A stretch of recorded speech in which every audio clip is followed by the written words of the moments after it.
PSNC says vascular risk assessments are big news for pharmacy, and implementing them should be a key priority for LPCs and contractors in the coming months. With the national programme officially launching in April, we've come to London to see how the risk assessments are being carried out in Islington, where a pilot scheme launched last summer.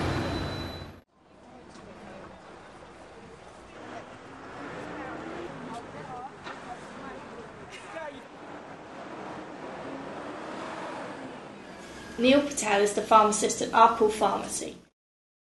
He helped set up the scheme in Islington along with the LPC. We spent a day with Neil in the pharmacy to see exactly how the risk assessments work. Neil has a consultation with the patient, taking details on their lifestyle and general health. Sometimes. He then measures their weight, height and waist circumference and calculates a BMI.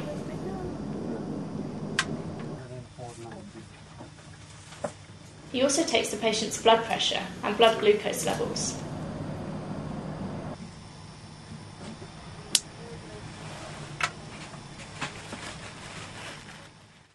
Neil calculates the patient's cardiovascular risk based on the measurements he has taken. Depending on the risk, Neil can offer lifestyle advice or refer the patient to their GP. So, how difficult is it for a pharmacist to offer this service? The tests that pharmacists do are quite easy. Doing blood pressure, measuring height, weight, waist circumference. So it's non-invasive, patients can walk in and get it done any time. We've tried to simplify it as much as we can do so no one gets anything wrong and everything's written out clearly. The hardest part of doing it is trying to get blood out of a patient because it's a finger prick sample and because we need a fair amount of blood for the test. It does get a bit difficult and it normally takes 2 or 3 times, but with practice you get a lot easier. You tell the patients when they come in to start trying to get as much blood into the top of their fingers as they can do, so you get a good sample straight away. And does Neil think pharmacy is ready to take on this role? Yes, it is.